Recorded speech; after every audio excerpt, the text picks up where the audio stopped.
Man, where do I even start with Dragon Quest? I guess getting the most obvious part out of the way first would make the most sense. Dragon Quest is a JRPG or Japanese role-playing game that's persisted since the mid-80s. It's legendary, but also at the same time not that well known in gaming circles. Luckily, that's begun to change little by little recently, and honestly, it deserves so much more than that. I would not be exaggerating if I were to say that this series is the single most important series in the entire history of console RPGs. Just about every heavy hitter franchise like Final Fantasy, Pokemon, Fire Emblem, and even Zelda owe Dragon Quest a debt of gratitude for paving the way for them. This isn't just pure hyperbole, by the way, or the rantings of a madman either.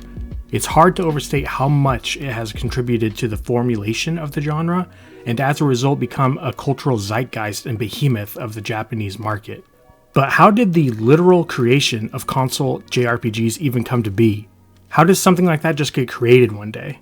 The first half of this video is going to attempt to answer that by going over the start of the series with a little bit of history, just so you can get an idea of how long the series has been around and the level of talent at the helm. In the later half, I'm going to speak a little more personally about what the series means to me and what I think its strengths are. Now, it might be kind of obvious, but this is my all-time favorite series. I've played it since I was about 11 years old, and I've grown up with it over the past 2 decades. I collect every game I can get my hands on, and anytime my roommate vacations in Japan, the only thing that I ask him to bring back is Dragon Quest merch.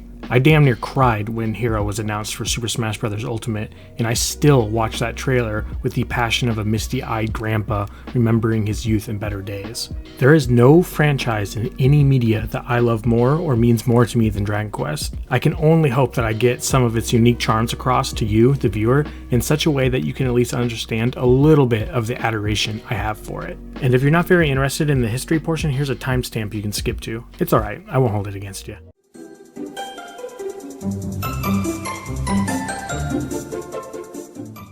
Our story begins in 1982 during a game development contest hosted by a company known as Enix. You could probably date it back a little further, but that's not necessary for this tale. This contest would end up bringing a bunch of the original A-Team together for the first time. Now, they wouldn't actually work together on a game for a couple more years, but fate decided that this is where their paths would first cross. The soon-to-be series creator Yuji Horii was working as a freelance writer for magazines, which included a game column for the popular weekly Shonen Jump. This is where he would get wind of the contest and decided to enter his game Love Match Tennis, which won him a trip to America, where he then pointed out his game to an Enix representative, Yukinobu Chida. Chida took note of both him and Koichi Nakamura, another winner who would go on to found the company Chunsoft with his friends. There, in America, Horii was introduced to Wizardry, a PC RPG developed for the Apple II. He was hooked on it immediately, along with Ultima, another PC RPG. Some time passed following the contest, with Horii and Chida becoming close friends, and Nakamura starting to brainstorm that company I mentioned earlier with his college friends. Eventually, Horii expressed a desire to create an RPG, but Chida thought that perhaps that was too big of an undertaking at the time and convinced him to help port over an earlier PC game of his to the newly released Famicom as practice. This game was the Portopia Serial Murder Case, originally conceived in '81 by Horii in an attempt to create an adventure game of his own after noticing that there wasn't really any of those in Japan at the time. The process of simplifying a PC game to work with the limited buttons on a Famicom controller without losing any of the fun or magic would serve as a catalyst for their future game design choices going forward. But at this point, Horii was a freelancer, so which team would be responsible for the port? Well, none other than the other winner of the contest, Nakamura, and his newly founded company Chunsoft. This would be the first collaborative effort between the two men, and it was during this development period that Horii and Nakamura would solidify their friendship, and Horii would become friends with the Chunsoft employees over their collective love of wizardry and Ultima. At the same time as this was happening at Chunsoft, over at Enix, they had recently released a game that would allow players to digitally play shogi, which is a Japanese board game sometimes known as Japanese chess. One person who took note of it was classically trained composer Koichi Sugiyama, who was popular for composing soundtracks of musicals and television shows such as Cyborg 009. As a result, he would send a card to Enix praising the game. Despite being initially surprised that someone as well known as Sugiyama enjoyed their work, Chida phoned him in thanks and asked if he would compose for a couple of their upcoming games, the first of which would be Famicom game Wingman 2. To his continued surprise, Sugiyama agreed. With their porting job finished and in the books, the Chunsoft team led by Hori and Nakamura decided that their next project would be the RPG Hori wanted. And this time it would be specifically made for the Famicom system so that players who hit a stroke of bad luck wouldn't be forced to restart their adventure like they would if they were in the arcades. Thanks to the Famicom's password system, they could just reload a save via a code and continue. It's taken us a bit to get to this point, but now the stage is finally set. They had financial backing, development talent, a writer, and now that Sugiyama was on board, a composer. The only thing they were missing was artistic flair. Enter acclaimed manga artist Akira Toriyama of Dr. Slump and Dragon Ball fame. He knew of Hori thanks to a one Kazuhiko Torishima, who was an editor for Jump and Hori's friend from his freelancing days. It's hard to find concrete info on whether or not Toriyama cared all that much for video games, but it's likely just a case of giving it a try because why not? As a result, he was hired by Enix to provide monster and character designs based off of Hori's original designs. Now, as a 90s kid, I obviously grew up with Dragon Ball and Dragon Ball Z, so Toriyama's style is just timeless for me. I've always liked the original Dragon Ball more than Z though, because he was more adventurous and reminded me of the games I would have been playing at the time like Zelda and Pokemon. With all the key members gathered, now was the time for development to begin in earnest.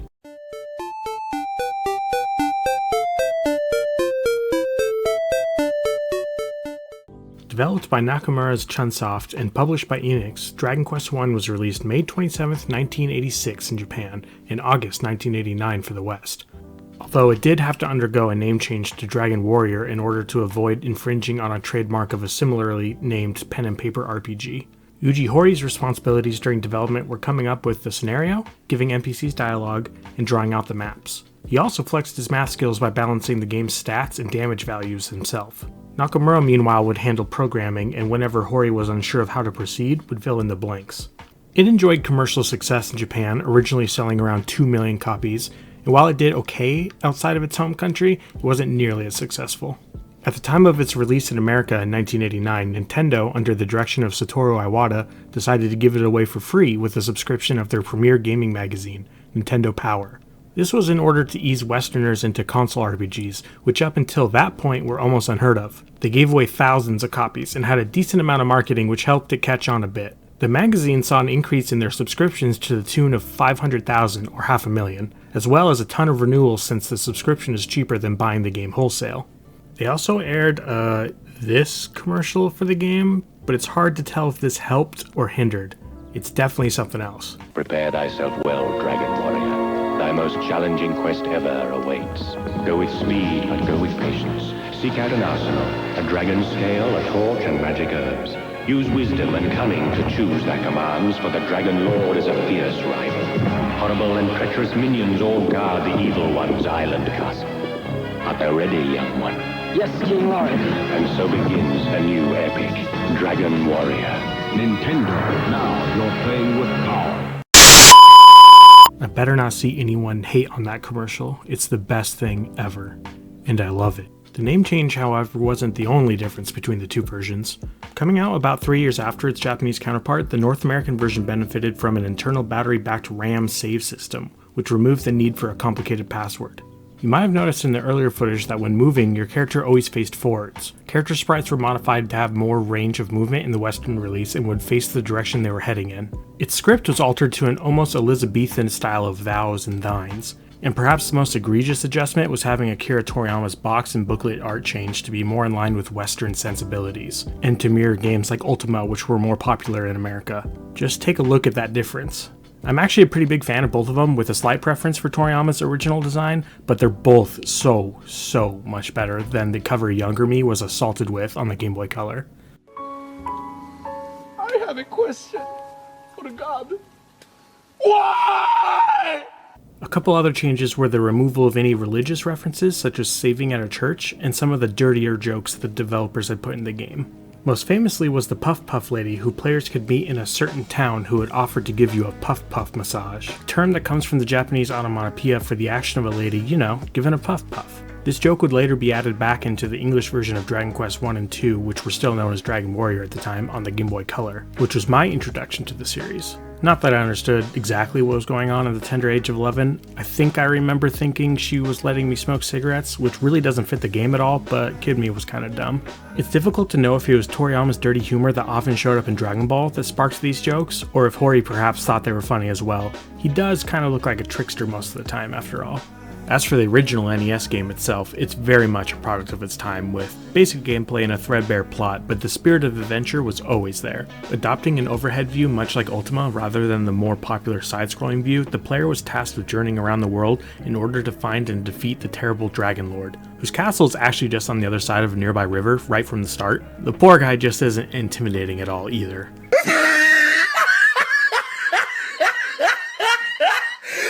Look at the top of his head. Look at his lips.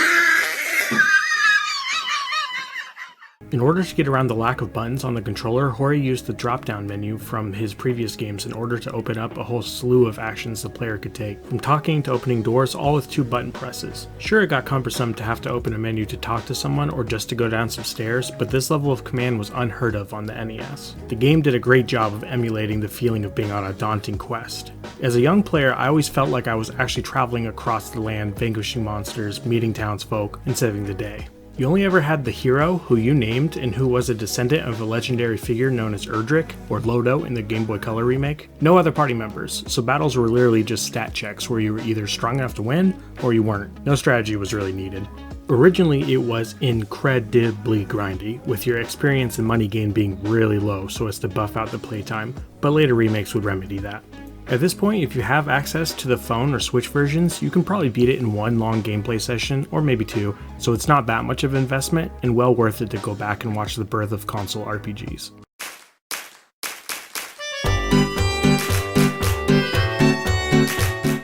Okay, there we have it. How a freelance writer met and became friends with a rising visionary in the gaming space, a popular composer, and an incredible manga artist whose story was only just starting. Dragon Quest has always had a team of legendary men and women behind it, and they've only continued to hone that skill over the decades. In fact, Hori, Sugiyama, and Nakamura all still work at the series almost 35 years later. Although Nakamura's Chunsoft would later merge into Spike to make Spike Chunsoft, who you might know as the publishers of popular games such as Danganronpa. Cheetah is now a director at Square Enix, which is the result of a merger between Square, the creators of Final Fantasy, and Enix. He served as either general producer or executive producer on almost all mainline games in the series. I'm not entirely sure if Akira Toriyama still does designs for all the monsters and characters nowadays, or if it's just his assistants, but he does design the main cast of each game. Here's a couple fun video game history facts for making it this far. Do you remember the game Hori made before Dragon Quest? The Portopia Serial Murders? That game has actually been credited by Hideo Kojima of Metal Gear fame as one of the 3 most influential games he's ever played.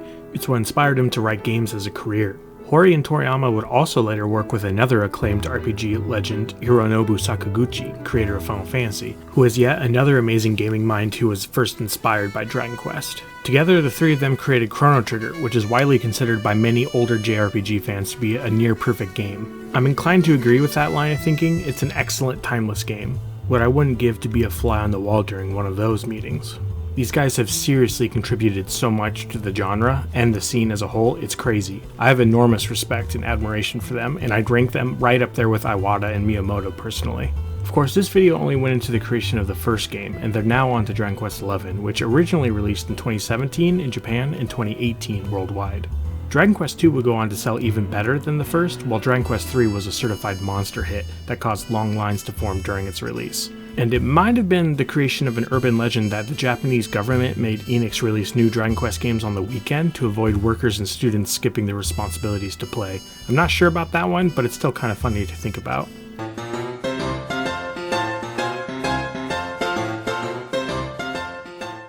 Okay, so now we've gone over the key members in charge of the series, as well as its creation, which leads us to some of the series' charms and intangibles that makes it so enjoyable for fans like myself. One thing you might be wondering is what could have been introduced in the first game and survived even now, over 30 years later, to exist in current games. A lot of series kind of lose what makes them special in the first place over time as different teams take the helm. But since Dragon Quest is still largely created by the same group of people, the answer is just about everything. The series is deeply entrenched in its own mechanics, history, and legacy. As a kid, I started with the Pokemon adjacent critter collector Dragon Warrior Monsters with zero knowledge of the series. I loved it, and later got the remakes of Dragon Warrior 1 and 2 on the Game Boy Color. I was so excited when I started playing and recognized some of the monsters, some of the songs, even some of the NPCs, like this awesome dude. From there, I would play Dragon Warrior 3 and Dragon Warrior Monsters 2 on the Game Boy Color as well, before moving on to Dragon Warrior 7 on PS1 and Dragon Quest 8 on PS2.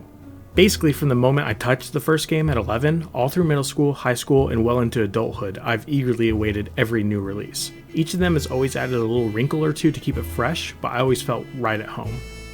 Popular monsters like the Slime or Draki still show up in almost every game.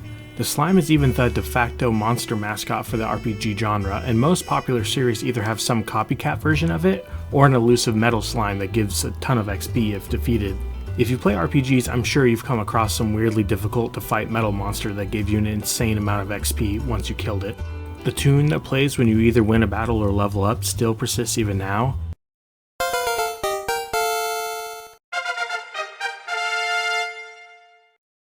That charming theme that plays at the start of the game still opens every new entry. Another fun fact about that is reportedly it only took Sugiyama about 5 minutes to think up the tune. Speaking of the main theme, I wish I could get across how much I love that main theme, but it's really hard to explain something that has like a profound effect on you for decades. As a kid, I would start up Dragon Warrior Monsters just to listen to it in all its terrible handheld glory.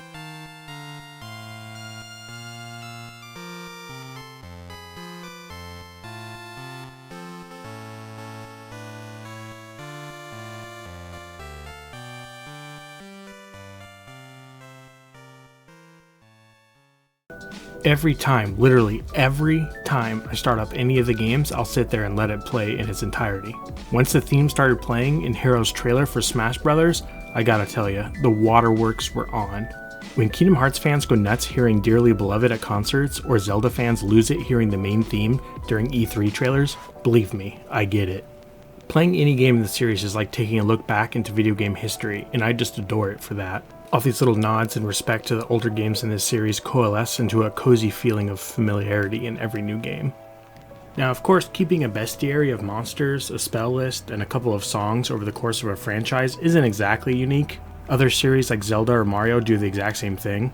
One of the main criticisms for the series you might hear about from time to time is that the games are maybe a little too set in their own ways. Battles, story progression, gameplay loop, monsters, and a number of other things really do not change all that much from game to game, and some people kind of find that tiresome. I think these are really valid points, but I want to try and explain why I don't find them to be as big of detractors as some might be led to believe. I'll say right now that while I'm open to change and have loved virtually every other time they've experimented with a spin-off, there's never a time when I'm going to be upset by the lack of change, in Dragon Quest at least. I mentioned a moment ago that a lot of the sound effects persist throughout the entire series. Stuff like the notes that play when you win a random battle or the jingle that pops when you level up.